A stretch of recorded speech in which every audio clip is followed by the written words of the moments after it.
حاليا بس واحدة.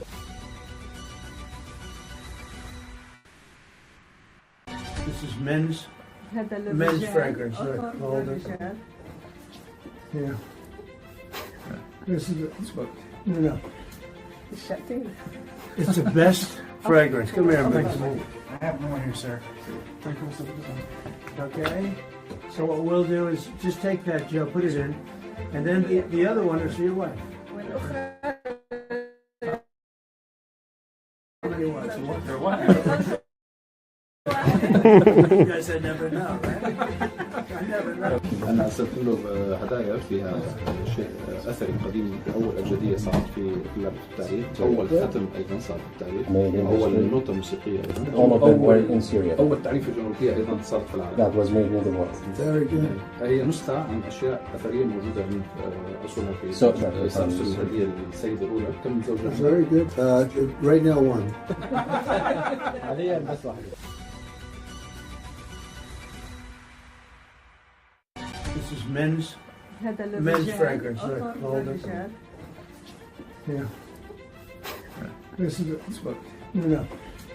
Shutdown. It's the best fragrance. Come here, man. I have more here, sir. Okay. So what we'll do is just take that, Joe, put it in, and then the other one is for your wife. How many wives? For what? You guys I never know, right? I never know. أنا أرسلت له هدايا فيها شيء أثري قديم، أول أبجدية صارت في لعبة التاريخ، أول ختم أيضا صار في التاريخ، أول نوتة موسيقية أيضا، All of them were in Syria. أول تعريفة جغرافية أيضا صارت في العالم. That was made in the world. Very good. هي نسخة عن أشياء أثرية موجودة عند أصولها في أرسل الهدية للسيدة الأولى. كم زوجة؟ Very good. Right now one. حاليا بس واحدة.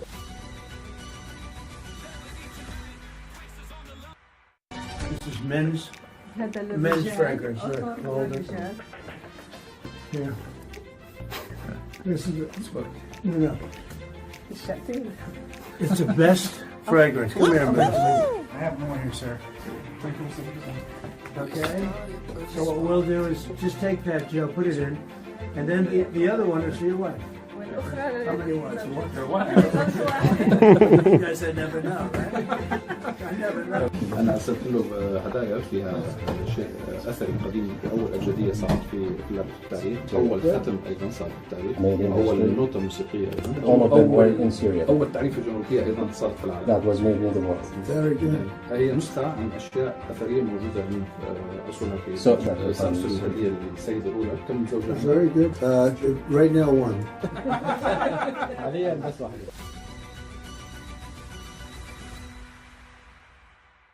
This is men's fragrance. Hold it. Yeah.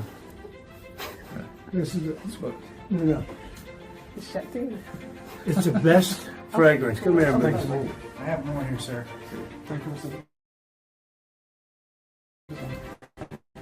Okay. So what we'll do is just take that, Joe, put it in, and then the other one is for your wife. How many wives? For what? You guys I never know, right?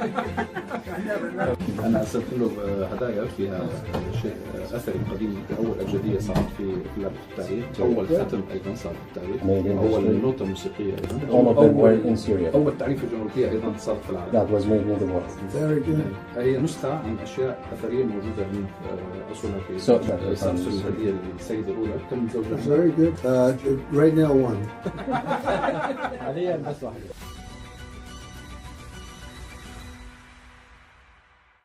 This is men's fragrance. Hold it. Yeah. This is no. Shutdown. It's the best fragrance. Come here, man. I have more here, sir. Okay. So what we'll do is just take that, Joe, put it in, and then the other one is for your wife. How many wives? For what? You guys I never know, right? I never know. أنا أرسلت له هدايا فيها شيء أثري قديم، أول أبجدية صارت في لعبة التاريخ، أول ختم أيضا صار في التاريخ، أول نوتة موسيقية أيضا، All of them were in Syria. أول تعريف جغرافية أيضا صارت في العالم. That was made in the world. Very good. هي نسخة عن أشياء أثرية موجودة من أصولها في سأرسل الهدية للسيدة الأولى. كم زوجها؟ Very good. Right now one. حاليا بس واحدة.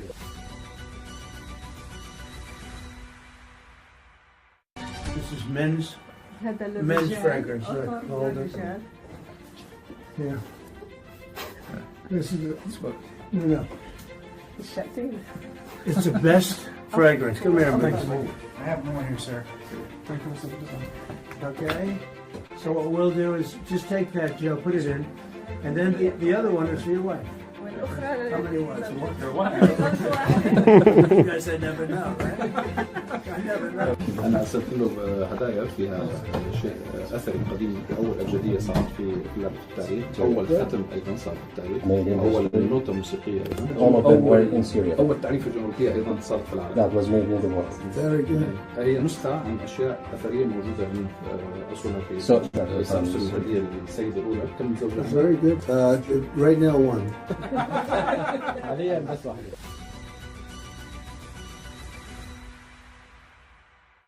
This is men's. هذا Men's للرجال. fragrance, right. أطر All للرجال. Yeah. This is no. الشتين. It's the best fragrance. Come here, man. I have more here, sir.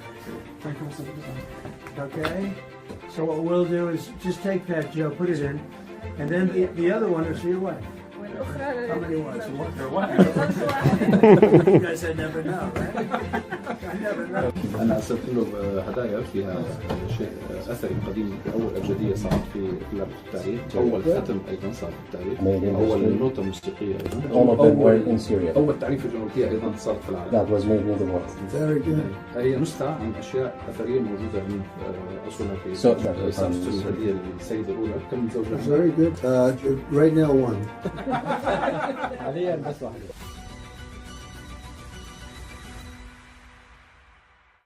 This is men's.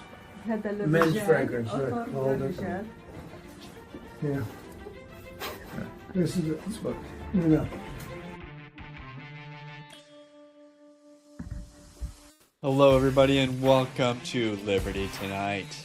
I am your president, and this is Thanksgiving, and I'm here to celebrate with you and say I am thankful that we got a government shutdown, even though it was only 43 days, not the full 365 that we need every year. It was still a blessing. And I'm sporting my Paul Massey shirt, the two Republicans with a backbone, to vote against this continuing resolution where they are trying to currently open the government back up, those bastards. Anyways, I've got a wonderful show planned for you this evening. My beautiful wife will be coming on as a guest to talk a little bit about 8:30 or so Eastern, another 30 minutes. And then if we raise a solid $50 tonight, I will go get Jasper, and we'll bring on the Jasper Cam, my puppy. He's about 16 weeks old now, so he's getting bigger and bigger, and yeah, but he's super cute. That video I was just showing is just a reason why I love Donald Trump. He may make some wrong decisions sometime that aren't in the best, not what I would have made, but he says ridiculous crap. Like the terrorist Syrian president was here, and he forces them to take some perfume, and he says, lovely scent, lovely scent. You want to take some home for your wife? How many wives do you have? You never know with these people. That's freaking hilarious, because, yeah, Muslims have multiple wives. They're polygamists. I see in the chat here on rumble.com/Liberty Tonight, see Nelson65, Fiery Wago, Bruiser55. What a wonderful group. Thank you, each and every one of you, for joining this evening on Rumble. Tonight, I also have a plan to play Cahoots with you guys, which is a game where you can all get out your phone and join online and play trivia. We can all find out who's the best at trivia together.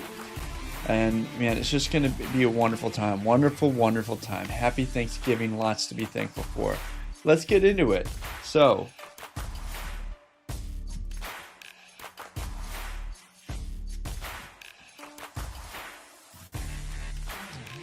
We got a vote coming on right now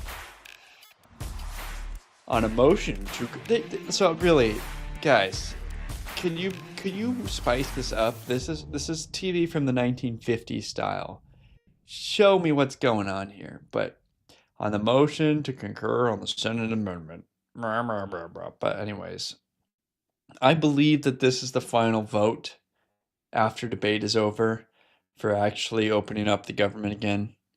You can trust me, I'm an expert in these things where the House does like 4 votes in a row and you're like, which one's the final one? I don't know. It doesn't say anything on the title anywhere on the TV? No. Did they have a vote before 5 minutes ago and apparently it passed? Yeah. Okay. So what's this? I think it's the final one. But long and short of it, the government's going to be open and it's a shame. What are the totals? What are the tallies? I'm sure you're all waiting to hear a drum roll, please. Wait, one of these is a drum roll. It's a drum, but not a drum roll. 43 days the U.S. government was shut down. And during that time, what happened to the U.S. national debt with just mandatory spending? Well, turns out it went up by nearly $1 trillion. Where's a boo?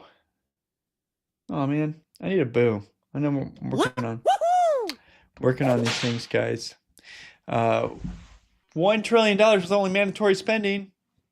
Okay, so we have a debt problem that even though nobody's in Congress keeping the government open, we're still spending at the credit card limit plus some. Pretty crazy, right? Pretty darn crazy that that's the world we live in. But even so, I really enjoyed what we got out of it. Yes, there's a bunch of people working without paychecks, but I hope that many of them quit their jobs and said, I will find more stable employment than this stupid US government. And many of them hopefully did. And then we got to see the EBT hood rats complain about why they can't buy chips and soda. And it was absolutely hilarious. Most entertaining thing I've seen all year. Even more entertaining than all of the things the Doge was doing on a daily basis. Truly, truly enjoyable. And I do believe that it did open up a lot of conversation about ending SNAP and giving out free food. And that brings up really something that is what we should all get behind, and that is the free beans and rice movement. My idea to solve hunger is simply have unlimited amounts of beans and rice at the post office. If you want your box of beans and rice, you go to the post office and pick it up. No one will starve, and nobody will enjoy being on the beans and rice program. That is not the most original idea. I saw somebody come up with a prison bar like they gave to people in solitary confinement or on prison. That's also a great idea. Some kind of like Nutribar that's just terrible but has all of the nutrients that humans need. Tell me if you got any ideas of your own. I'd love to see them. And we got 10 minutes to go. 10 minutes to go. Looking over here, Quest Fanning, thank you for joining and sharing the X. Thank you for all who support the show. We still have quite a few supporters supporting the Liberty Tonight on both subscriptions, coffee subscriptions. Over at the forlibertyshop.com, we have plenty of people who are subscribed to our coffee. Tell everyone if you're one of them and what you think. And then you're a fan of the unfettered Fetterman.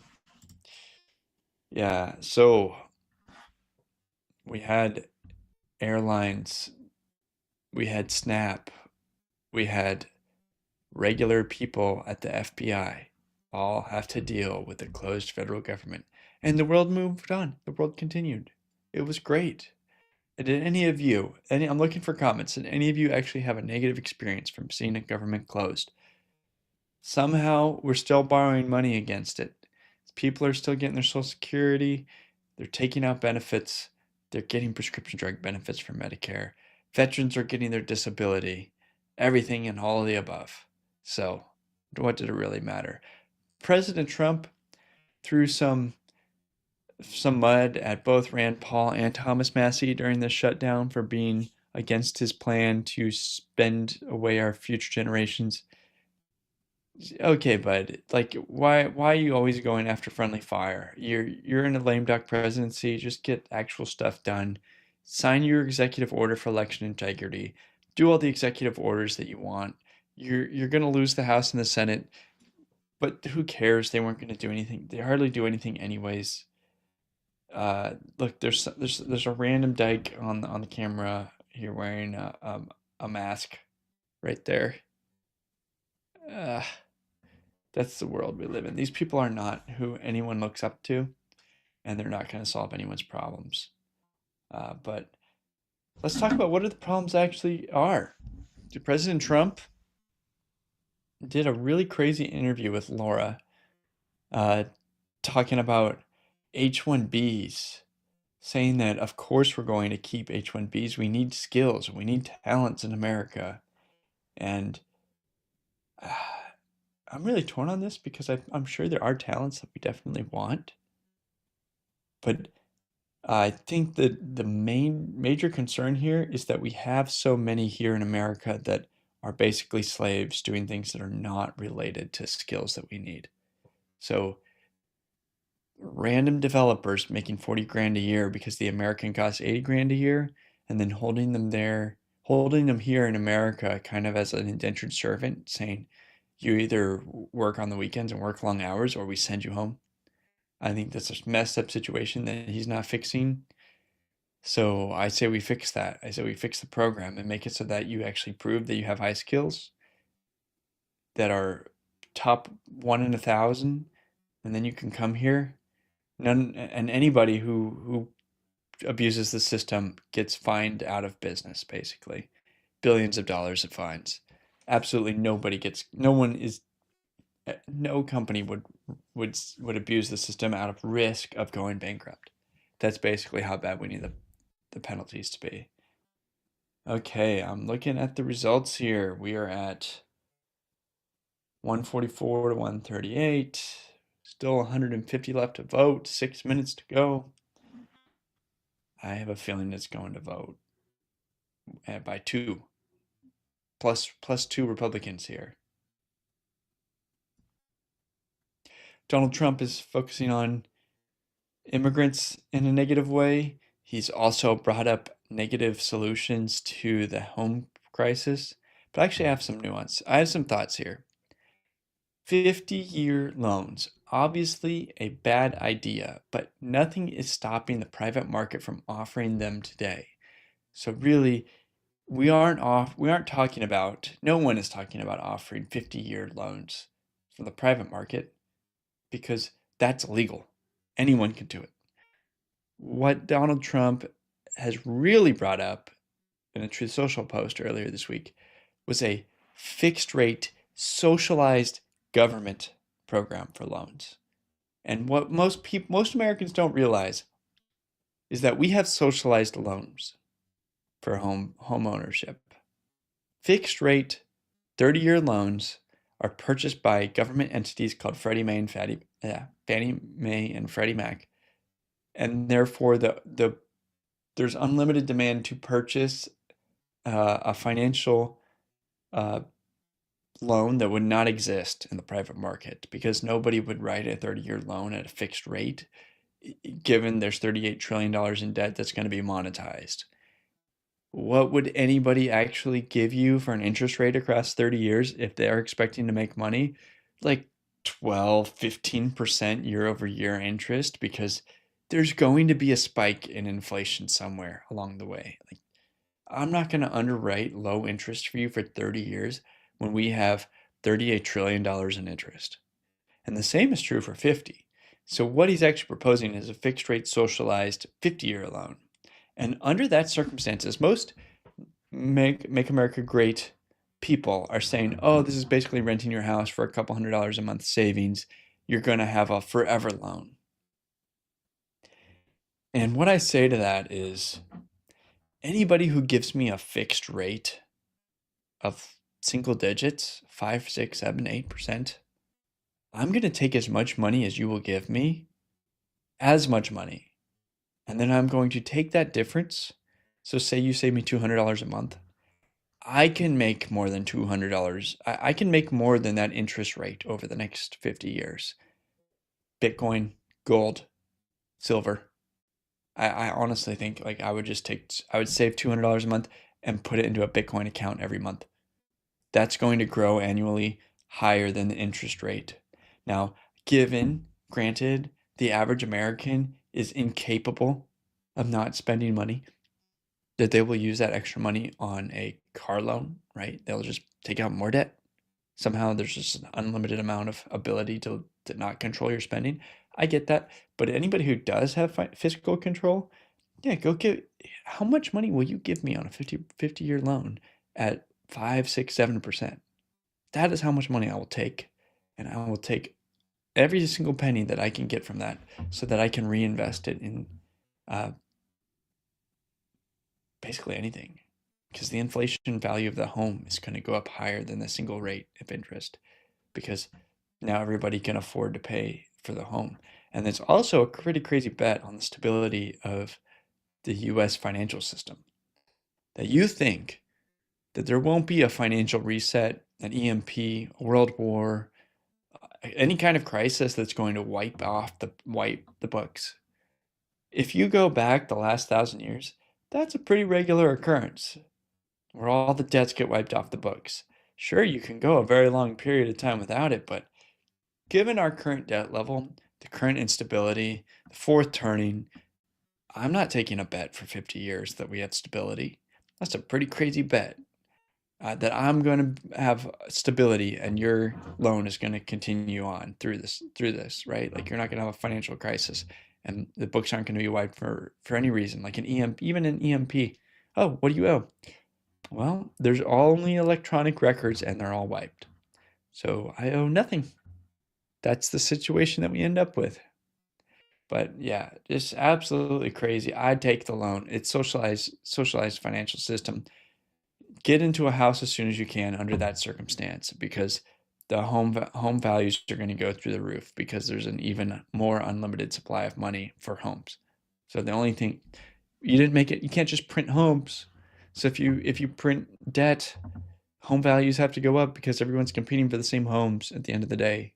And if I can get approved for up to $3,600 a month based on my income, then whatever financial mechanism gets me approved from the mortgage broker is really all that matters.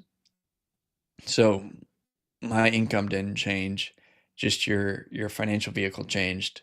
So the price of the home value of the house is going to go up. So if you can get into a home, do it right now. Home values are going to continue to go up. Now, if we are actually talking about making homes more affordable, there are a lot of different options you can actually go with. One, you could build more homes, and what prevents us from building homes is regulations. You could pass national regulations that prevent you from zoning density restrictions, environmental impact reports, or any other kind of reports. You could ban park fees, city fees, plan review fees. You could ban a lot of fees that are preventing homes right now used nationwide, especially in California, New Jersey, New York. You could make it a national regulation to prevent regulations. Lots and lots of regulations. They all slow down. In Irvine, California, I know for a fact that it takes over $100,000 in fees, not including paying for someone to review the drawings of your house or paying to have someone make the drawings for your home. Just the fees, park fees, school fees. There's an unlimited and a super creative number of fees that you have to pay that are basically just straight up taxes on your own land to be able to build. Remove those, make it easy to build, and people will build more. That's a crazy idea that will work every time. You want to see what else you could do to make things cheaper? Take the immigrants that are here on social programs and take them out of the country. And then remove Section 8 housing restrictions that require you to subsidize other people's homes who otherwise don't work, otherwise are disincentivized from working at all. You remove these demands on the system, and the system gives you a more fair price for everyone else, a lower multiple of of average income for everybody else, every small family trying to buy a home, because people who don't work and live in free housing have their homes paid for by everyone else. And that is true whether they're American citizens or illegals. Remove that entire dependent class, and we will all have a better society. Remove all government spending of any kind that reduces the debt, and you will reduce inflation, and the deflation that results from that will lower the cost of homes. So there's many things that could be done politically. I'm curious if anyone's got a question what they think can be done. Here's the other thing about, oh man, timer's out. In my life, if I had a timer, I would assume that when it hit 0, that it was over, right? That is not the case in DC. The timer up there means nothing. From here, it is up to the guy with the gavel at the front to decide that it's over. So he can sit here with the timer over, I believe, forever. Now they won't. At some point, he'll hit it, and we'll be there. But until then, it's just like watching soccer. This is the same reason why soccer sucks. We don't know when it's over. It's over when some guy says it's over. And so we're all just kind of hanging out in suspense. But it's 216 to 207. I see on Discord, people are saying hi. Let's check in over on Rumble at the chat. My buddy Anson is here on H1B. He has an MSCS from Polytechnic University in Brooklyn. And like me, he's brilliant and makes over $300K a year. Is it me or the feed stuck? I don't think the feed stuck. They already left him, Fire Waco. I'm going to pop out and back in. It's okay. It's working now. Low interest in key. That's why I don't pay more than minimum on my student loans. I mean, much more interest rate on the money I'm not repaying. Yeah, people who are financially literate will always do better than people who aren't. And that's just that's a matter of intelligence. It works every time. Every time it's tried, smarter people do better. People will often say that rich people, second and third generations, XYZ happens. But in reality, you have smart kids and they keep the money. You have dumb kids and they lose the money. And it often just comes down to IQ. See, I do believe that there are very skilled and wonderful people here on H-1Bs that should stay. But I think the H-1B system itself is stupid because that person is still stuck in a visa that could have them kicked out at any time. And if that's somebody that we want, we need to make it clear that we can let them in and here are the circumstances for letting them in. Let's go. H-1B is a terrible, bad place to be for many, many, many people. Okay, we're way over 218, so it passed. And the government, I believe, will be reopened. Feel free to come into the chat on rumble.com/Liberty Tonight. I appreciate it if you're watching for the first time on X. Very welcome to have you. You're always welcome to lurk on X. We won't see your chat there. I see several people. Oh, let's hear. Days are 209. The bill is passed. The motion is adopted.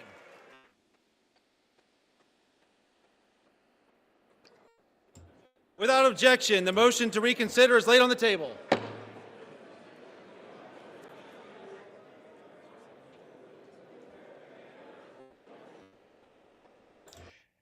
Gosh, they're boring. And if they weren't stealing our grandkids' money and putting it on a giant debt credit card, it would be less sad that we could all just not watch it. That would all be nice. It would all be great to just ignore. So I'm going to try and ignore. Do I get a refund for the last 43 days, says Derek Mollier? Yes, you do. The refund comes in the form of a stimmy. I've been promised $2,000 per person for non-rich people, whatever that means. And if the president can just say things and make it happen like magic, getting your taxes back, getting your taxes back. And I don't know, maybe that won't happen. I won't put my trust in it too far, but I pay a lot in taxes and I wouldn't mind it. I would not mind it one bit. And I hope that each and every kid gets $2,000. But I think I'm guessing a little bit too. I'm being a little bit too optimistic because I've got baby number 5 due in March. That wouldn't be so bad. That would not be so bad, guys. Quest Fanning says IQ power for the win. Yeah, and so people often ask, is it nature or is it nurture? And I'm here as president of the world to tell you it's both. You need genetics and a nice environment. But if you can take good genetics and then just basically feed them meat and let them go outside and play, they're going to be successful. And you don't need to give them super hard schooling from there. They're probably just going to be successful because you fed them well. And if you stimulate their brain at all, give them books that they want to read, give them interesting YouTube shows that teach them how to be engineers, they're going to be smart. And in the end, optimists is our overlord, and it doesn't matter how smart you are, because the AI is going to take over, and that's going to be the end of us doing stuff. And we all seem to just be walking into that willy-nilly, making memes and waiting for someone to do our laundry and take all our jobs. So yeah, where's the money, Lebowski?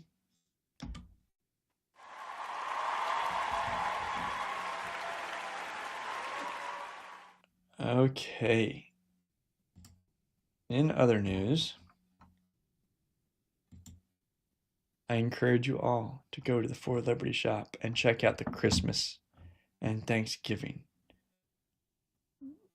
Look at this, baked AF. This is what you need to wear to your next work Christmas party. Oh man, that is so nice. So beautiful.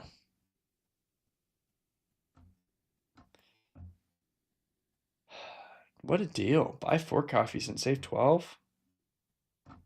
Some of these coffees are only available once a year. Okay. I am waiting for my wife to come in so that we can interview her and let you all meet her and see what her deal is. I hear her outside. Okay. So, Trump. There are women who got a lot of attention in their 20s and early 30s, and they're going to hit the wall and not have kids. And as a voting bloc, they're going to be a giant problem. So what do you plan on doing with that, Trump? Or JD Vance, or Vivek, or whoever's coming next? I don't know. But is there a way that we can win them over to our side for freedom? Do we need to hand them a machine gun? Do we need to go find them something to do? I don't know. I don't have the answers here. Does anyone here have the answers for something? Quest Fanning suggests that we do a meetup in Kentucky in the spring. I say definitely. We should do a Liberty Tonight meetup with everybody who can make it. I live in Louisville, or as the locals say here, Louisville. And we could do a bourbon tour. We could go to the races. We could go to the horse races. Put in all your Rumble rants. Just put it on horse number 3, and we could have a grand old time. The Derby's in May, usually sometime, and those tickets are usually about $250 for the cheap tickets. Probably could be changed next year. Melody, you want to come in? Come join the show. Are there 2 spots in the Oval Office? Yeah, there's 2 spots in the Oval Office. The things that we could do together in the Oval Office that we would not want to have in a congressional hearing. So we're starting it off, eh? Yep, that's how we're starting it off. Hi, everybody. This is my beautiful wife, Melody. Hello. She's pregnant with my fifth child, and it's Our fifth child. It is one of my greatest blessings of my entire life to get to know you. And I'm so glad that all of our kids are related to each other and have the same parents. That makes it easier, that's for sure. So what do you do for work on the daily? Change diapers, teach kids to read, clean up messes. It's about do your laundry. How many kids have you gotten to read so far? 1.5. Yeah. Yeah, we got one who loves to read a whole lot, our eldest daughter, and then our 8-year-old son is learning more complex words every day. Yes. And his younger sister, who's 5, Esther, isn't that far behind him. Yes. Yeah, they'll both be reading soon. We'll go from 1 to 3 pretty quick. Yeah. What's different about parenting compared to what you expected when you didn't have any kids? What's the quote? You always say we didn't do it because it's easy. We did it because we thought it would be easy. I wanted to do the laugh track. Yeah. Yeah, I think it felt like it was going to be a lot more like, probably more like how our parents raised us, where it's like, well, if you just don't put up with stuff, then your kids turn out exactly how you want them to be. And realizing these people were born with certain personalities, and you can mold and shape them so much, but there's part of it you just have no control over. Nelson65 gave us $10 and said for the baby. And we say thank you, Nelson65. Very appreciative. Yeah, I think that as homeschoolers at this point, just having them not be in public school will make them the rulers of the world. And if we don't teach them anything, they come out ahead of everyone else. So everything you teach them is just a win from here. Yeah, I remember our friends, they went to a homeschool conference, and they said like someone had the advice like, you just don't put them on the bus. Like they don't get on the bus, you're halfway there. And I think like you say that a lot, and it really aggravates a lot of people because they are really passionate about education, and it's not, it's kind of misleading in some ways, because I think, well, I don't know, maybe it's just we as a culture misunderstand education, because I think we think that children will only learn what we force them to learn, instead of that children are born curious and want to learn and interested in things. And so that's been the fun thing to see our kids, like where they just naturally want to pick up a project. Like the other day, we have a box of material, and they just started making projects, and then they're like making capes and togas, and then they start playing Egyptian history and Assyrian history, and that happens to be what we've been reading in history. And so I just don't think it's not really like that much of a coincidence, right? Of like, when you put good ideas into their head, they're going to run with it, and and it doesn't have to be a lot. Like I do think it's quality over quantity, and when all else fails, there's Tuttle Twins. Yeah, Tuttle Twins is fantastic. Yeah. We love Tuttle Twins. Yeah. When our kids were singing, I think it was last week you were doing your show, and our kids were just singing, when money is corrupted, when money is controlled. We're like, well, we're doing something right. Yeah, and then my 11-year-old was just telling me about like, well, that's why you got to put your money in Bitcoin. I hate the inflation monster. And I have to remind her, like, I'd have a lot more money if maybe some of you haven't destroyed some of my things. Oh, man. And I love all our kids. They've destroyed so much stuff. The damage done with Sharpies is absolutely incredible. I can't believe where Sharpies come from and how they end up doing things. But Well, the best was when we were moving out of our house in Colorado, and there was a lot of creativity on the walls, shall we say, And so we were putting our house on the market, and so you had painted it, and so it was like fresh coat of paint.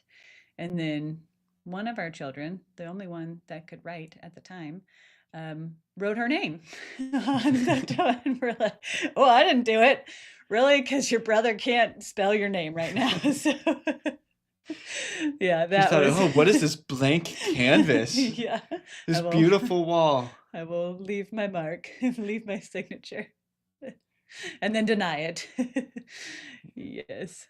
Yeah, and so we've gone through this phase together of having 1 kid, 2 kid, 3 kid, kind of normal. Average parents who have children, we can relate to you through all those numbers as like, oh, we have a lot of the same life stuff going on. And then you get to 4 and you're like, I'm a little bit uncomfortable. And now you're number 5. How does it feel coming into a new phase of being a big family? Yeah, I think like in a lot of ways, 3 is like if you want to straddle both worlds, like 3 is the best because you're like, oh, you've got 2, I've got 3, we all can fit into a regular sedan depending on the car seat situation. And then 4 is kind of like acceptable, but on the bigger side, there's a lot of families with 4. But I recently learned that I think it's women who have had 5 babies is the top. It's like 5%. I don't know if that's in the U.S. or probably the U.S. is 5 or more 5 or more is is 5% of women. Yeah, yeah, and so that is, and then it's like most of those coming from big families. So I realized like me coming from a family with 2 kids, I'm in like a 1 percentile. Like I went from 1 sibling to birthing 5 children. Is very rare. So yeah, just some of those things you just feel unprepared for. But yeah, I haven't gotten the question yet. Maybe it's because I don't go enough places by myself where people say like, "Oh, is this your first?" And then you're like, "No, it's my 5th." Which then they're like have a whole different reaction. But yeah, which I kind of think my personal thoughts on that is people like when you say it's your first, then they, especially when it's older women typically, then they feel like they have permission to give you all the advice that they want to give you, and not all of it's good. Whereas when you say it's your 5th, they kind of shuts it down because they're like, okay, I have nothing else to add to this conversation. So yeah, and then also just I am feeling my age of feeling like, oh, now I'm like the old mom. Like we had our first when we were mid-20s, early 20s, 24.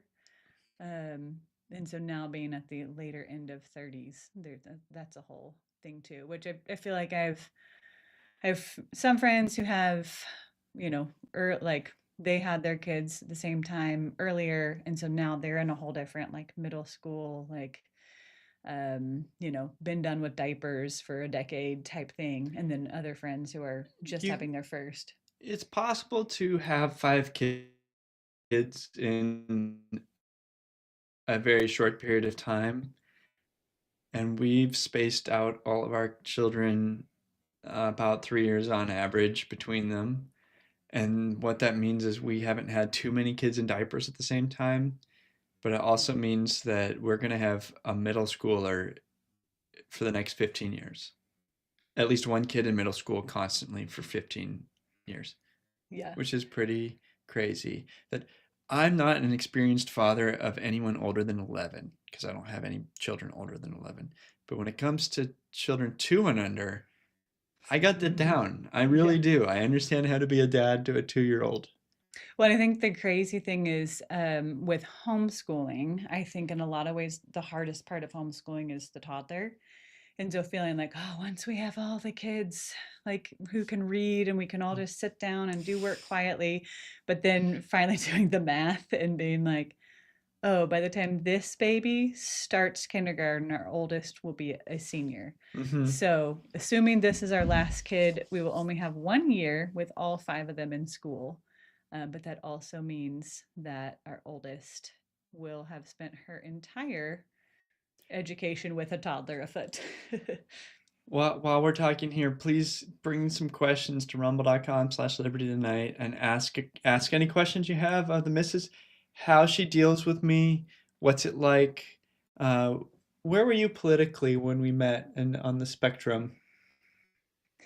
Definitely conservative, but not knowing a whole lot. And so, funny story, before we dated, we were both on the swim team together, so we knew each other there, but we had English class together, to which we watched Al Gore's video. What was it? The Inconvenient Truth. Hmm.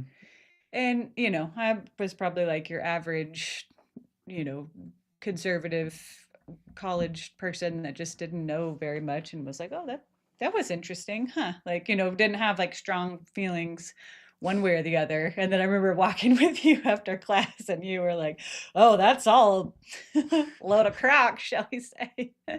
And so, yeah, that was interesting. Learning from you. So I think definitely learning from you has been quite the education. Yeah, well, people don't know your political career since you've been married to me. Have you run for office? Only once. Now, besides the PTA board, just kidding, because homeschool. You ran for Colorado House District. Colorado State Senate. Oh, Colorado State Senate. Yes. As the Republican nominee. Yes. In 2022. Yes. How'd that go? I lost. It was. It was expected. Yes, but there was not. I went to the state convention, and we were not going, or at least I was told, we were not going to have anybody up there. And I'm like, well, let's see. I probably shouldn't do this, but he was already running for.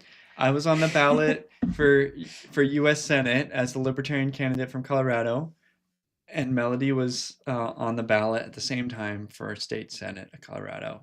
So I just remember thinking, like, well, my spouse can't be mad at me, so might as well just throw my name in. Yes, and we had 3 kids at the time, and you were pregnant with number 4. Yes, I wasn't pregnant when I decided to run, but got pregnant through the process. Mm-hmm. And so I remember knocking on doors, like first trimester pregnant, so it wasn't obvious I was pregnant. And then the big thing that people wanted to talk about was abortion. Because Colorado had just passed the legal abortion up to, I don't know if it's up to 40 weeks, but way too late in my opinion. And so that was interesting, just like being pregnant at the time and being like, if you only knew I was pregnant, then you would probably know how I feel about this. But yeah, and then the hit piece done by, it was on me. But they called Brian, and then he was just bummed. You were bummed it wasn't about I was you. hoping that I could get a hit piece. Yeah, man, I just wanted attention. I just wanted the hit piece. But that's really the best thing you can do is like to throw off liberal reporters. It's like they don't understand, like, well, how could one of you be Republican and one of you be Libertarian? Is that not awkward at the dinner table? Like, you must just disagree on so much. And it's like, actually, yeah, we didn't disagree on anything. Yeah, we really don't. The chairman of the Republican Party couldn't officially help me, but he sent me lots of helpful things, like contact lists and maybe things that he wouldn't share with the Libertarian candidate. Very thankful for him. Good friend. A lot of the Republicans in the Republican Party are good people and are supported me running as a Libertarian. Well, and that's what I think the liberals definitely didn't understand was the Republican candidate that you were running against was pro-abortion. And so I think that's was like just threw people off, like, oh, well, you're running against a Republican. The Republican might actually have a shot. And then to be like, this Republican is a Democrat. Like, even Trump had a thing against him. He had because of me. Trump had an anti. We took the newspaper clipping of his interview saying trashing Trump, and through you and Lindell, we sent it to Trump's team, and then Trump posted against O'Day. So I'm pretty sure it was because of us that Trump He got posted an against anti. Joe O'Dea. So Yeah, and the other political thing you've done is you've worked for Mike Lindell's organization. I was one of the first people in a signal group, like one of 6 people after Trump lost in 2020 for election integrity. And that became a group called U.S. Election Integrity Project. And out of that original group, nobody ended up, well, I don't think anybody in that original it group evolved. Yeah. stayed. I was running for Senate and right or city council, and so I gave Melody the contact so she could join, and then that entire group got hired onto by Mike Lindell, and it was called Cause of America, and it's still an organization. Yes. And Melody no longer works for them, getting paid. Yeah.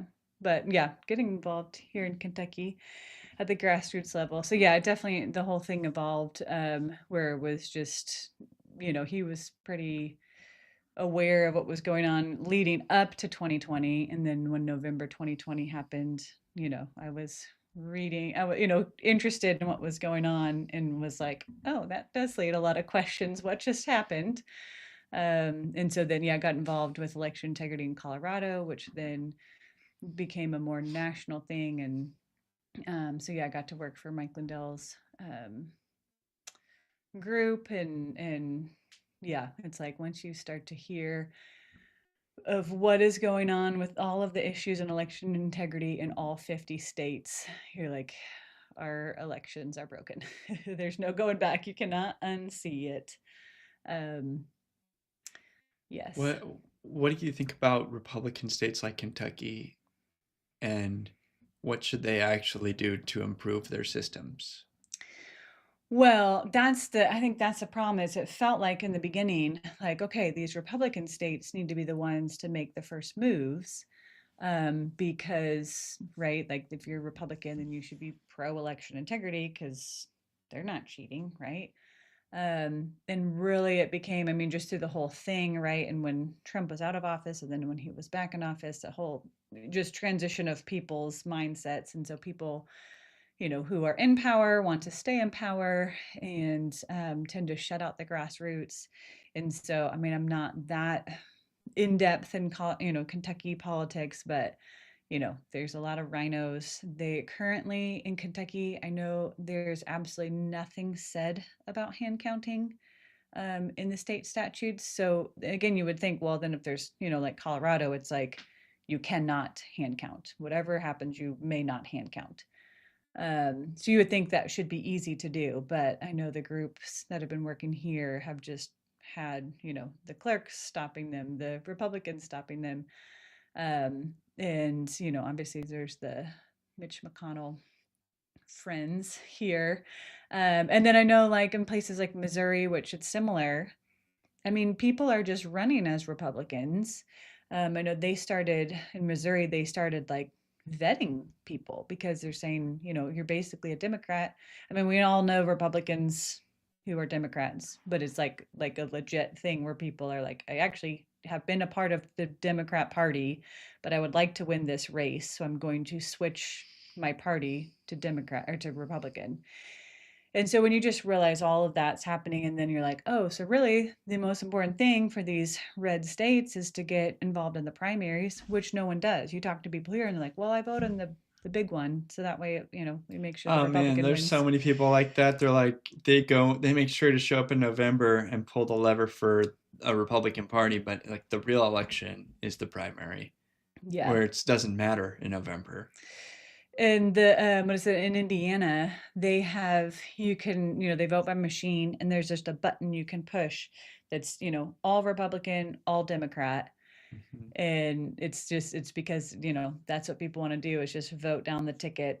They're, which you're like, oh, that's really convenient. But you're like, yeah, definitely. Should we be voting that way? Definitely makes you dislike democracy. Yes. Yeah. And just the complacency of, and that's when you get into the whole thing, like abortion, for example, where it's like, well, of course, we all believe, we shouldn't be murdering babies, like if you're a decent human being, right?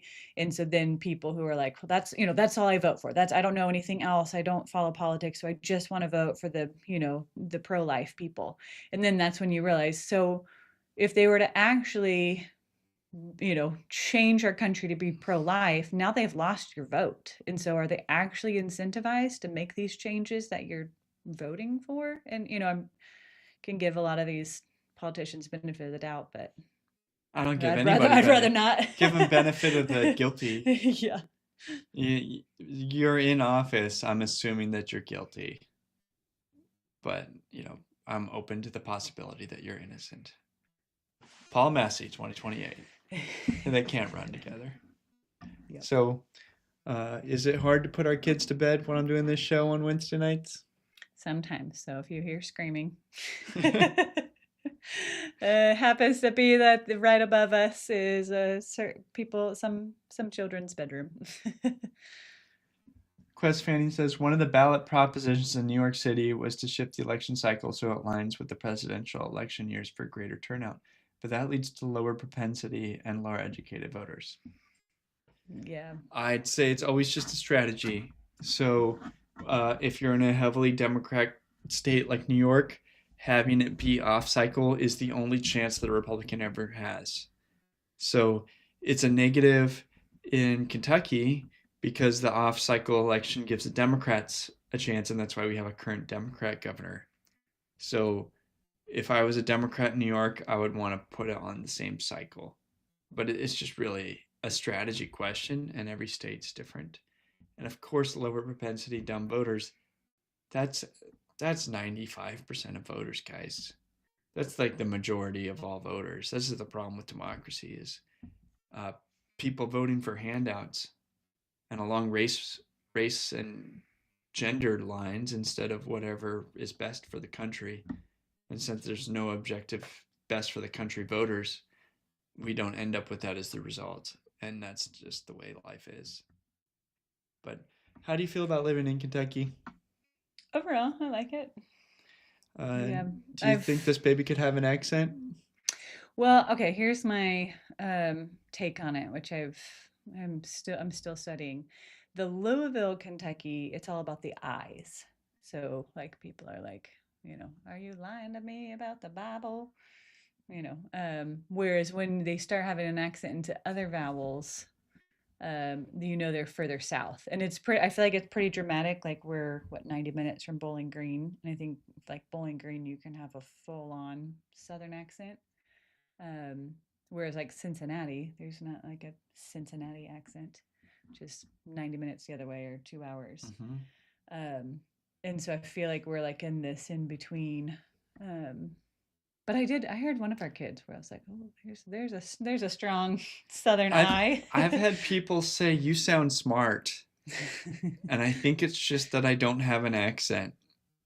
And I don't hate it. I don't hate the compliments.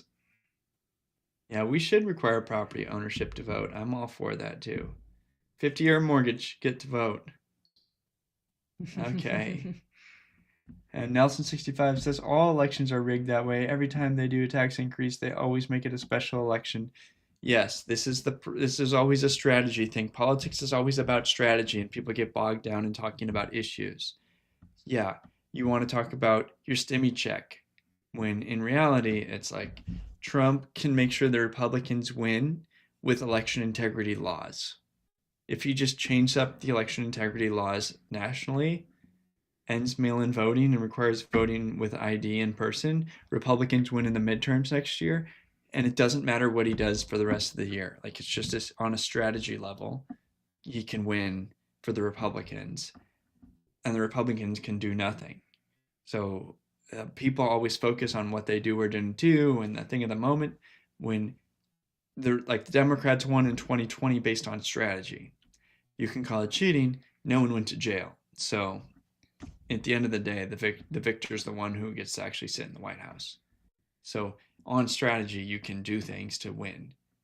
And I mean, I personally think the way to go forward with election integrity, and okay, this may or may not like pan out the way we want, is I know there was a clip going around. I think it was Jasmine Crockett and Mark Elias. And they were talking about now that Dominion has been sold to, the RNC guy, Liberty Vote or whatever, that now Trump is going to use that to cheat. I think that is at least the most entertaining way forward, is try to get the Democrats scared that now the Republicans are going to use it to cheat. Because first of all, you have to admit that, oh, so you can cheat with these machines. You have told us otherwise the last 5 years to be exact. And if you I don't have a Facebook to this day because I said that Trump had the election stolen from him on election night 2020. And when Facebook banned me, I'm like, that's it. I'm done with you. No meta. It's dead to you. Yes, it's completely. I mean, dead but to you me. did say if Mark Zuckerberg were to invite you to his Hawaii home. Oh yeah, Zuckerberg, we can be all is friends forgiven. if I can hang out on your home in Kauai. I can be bought. I'll make a Facebook account and I'll stream on Facebook. I just want an invite and a place to stay on Kauai. Yeah. There's always a price. So yeah, I think that's the best way forward, is get them all talking about how the Republicans are going to cheat. And does that mean we need to get stricter with our machines and talk about hand counting? Okay, we all have some homework this week. You need to tweet at Jasmine Crockett and say, "We will cheat with Dominion. How did you find out? You can't stop us." Say that over and over to her. Let's get it going. Okay. Well, should we play Cahoots and say goodnight to my beautiful wife? I can go play online. Yeah, you can go play Cahoots online. Well, if I can get this working correctly. Okay, good luck. Okay, guys. This is my first time doing Cahoots, and yours too, I'm guessing. So the way this works...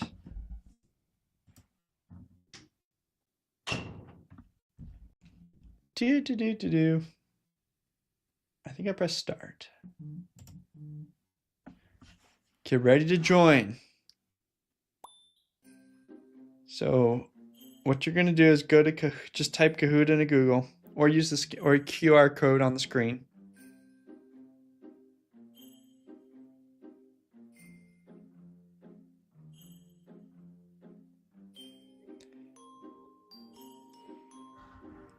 And we're going to have you guys join. Let me know if you're having problems.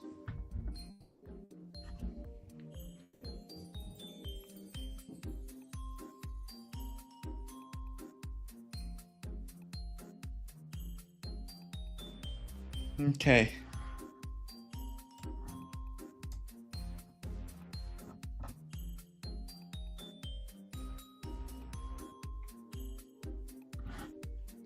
See if anybody else is going to join me.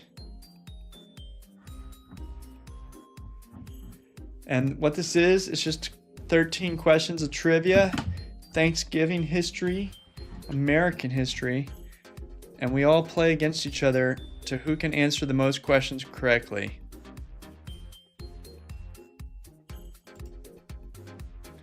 Okay, question mark. I think I can know who that's going to be. And when we have, let's say, a few more people, I'll open up the Discord and invite people.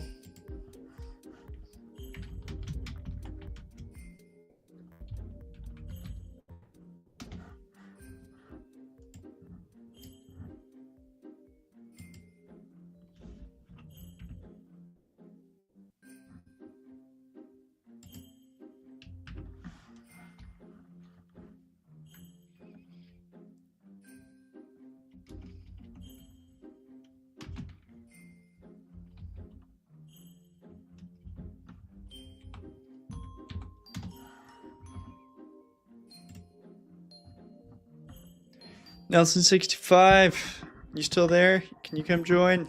Make it in.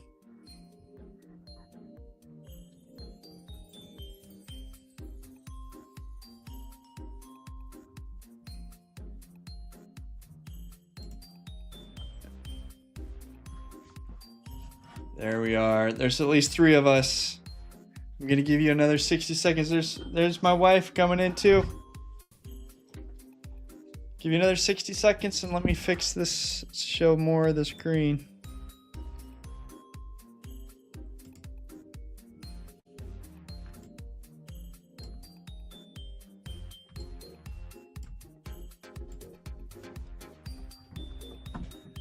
Okay, any more chances? Anyone else gonna join? Nelson65 is trying. We can wait for you.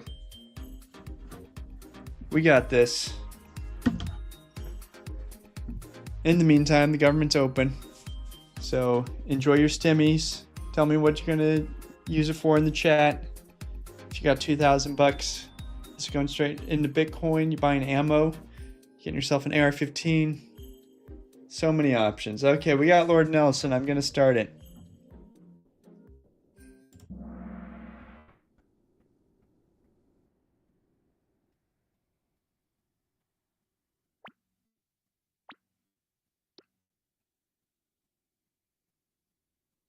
During the American Revolution, there were no days of Thanksgiving.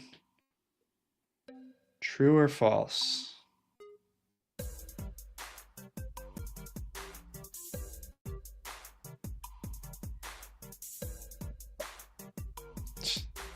Did they have Thanksgiving? I'm not going to tell you my answer.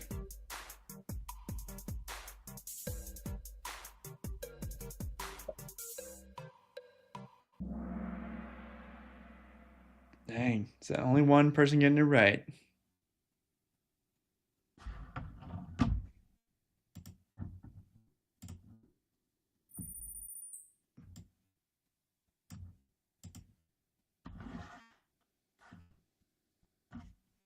I gotta press next every time. Double points. It's 1789. Which president issued the first Thanksgiving proclamation?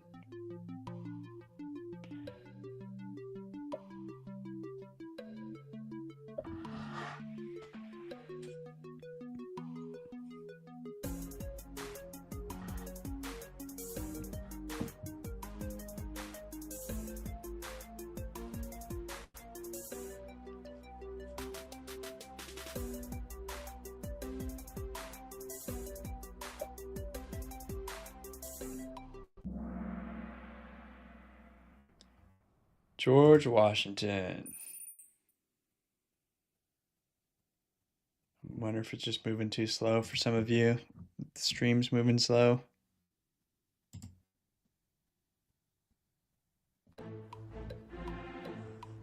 In the first Thanksgiving proclamation, what were the Americans told to be thankful for?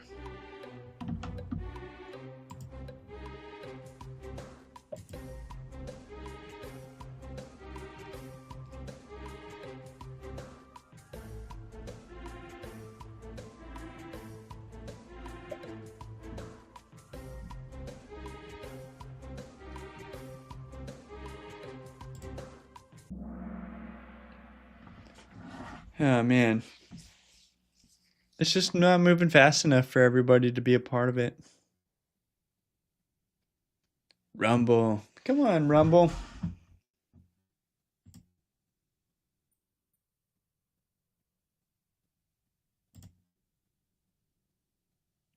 Seeing if there's anything I can do to make it better.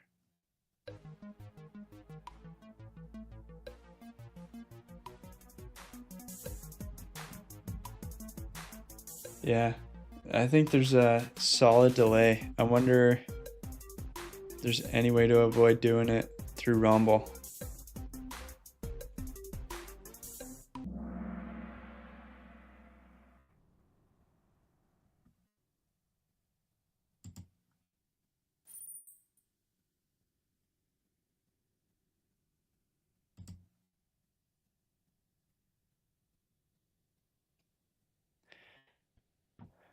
Well, I don't think I'm going to suffer through this if no one's able to join. So it was a nice thought. I'm going to try to see if I can't improve it for next week and see if we can't come up with a system that's something fun like that that actually works. We'll have to get back to you all. But in the meantime, we have hit the top of the hour, and it's been a wonderful time this evening talking to you about the government shutting down. There's other news going on in the world, but I don't think that anything is that relevant. You need to show the questions in the game. Kick me out completely. Yeah. Nelson65, Quest Fanning, thank you for being troopers. Thank you, Bruiser55. I really appreciate it. We'll figure out how to do it better next time. And in the meantime, I want you all to have a wonderful week. To message me if there's a good month or weekend that you could make it to Louisville for a meetup next spring, say like March, April, May. Well, actually, I have a baby due in March, so let's cancel that, not March. Maybe April, maybe May. And I'd love to have you guys out here and to have a real meetup in real life. And then I know that Austin Peterson is also getting feedback on dates to go to Argentina and celebrate Javier Milei. There's nothing I would love to do more than to join him on that trip. I don't know when he's doing it, so I can't promise if I can or can't go. My guess is I can't, just because of the math of 5 or 6 tickets. But man, it would be so awesome to go, and it might work better in Discord. I'll have to play around with it and maybe do a practice stream to see if I can remove the lag or come up with the alternative for that for next time. And anyways, I really appreciate each and every one of you who support the show, who subscribe to the show. Please like it and share with your friends. Message me some things to do better, to entertain you better for next time. I have a guest scheduled for next Wednesday evening. You're really going to love them. We're going to talk about some cultural issues, and I hope you all appreciated having my wife on as a guest. Best guest I've ever had by far. And I'll tell you that she's beautiful and that she's mine. And I hope that you can all find someone like her in your own life. So until next time.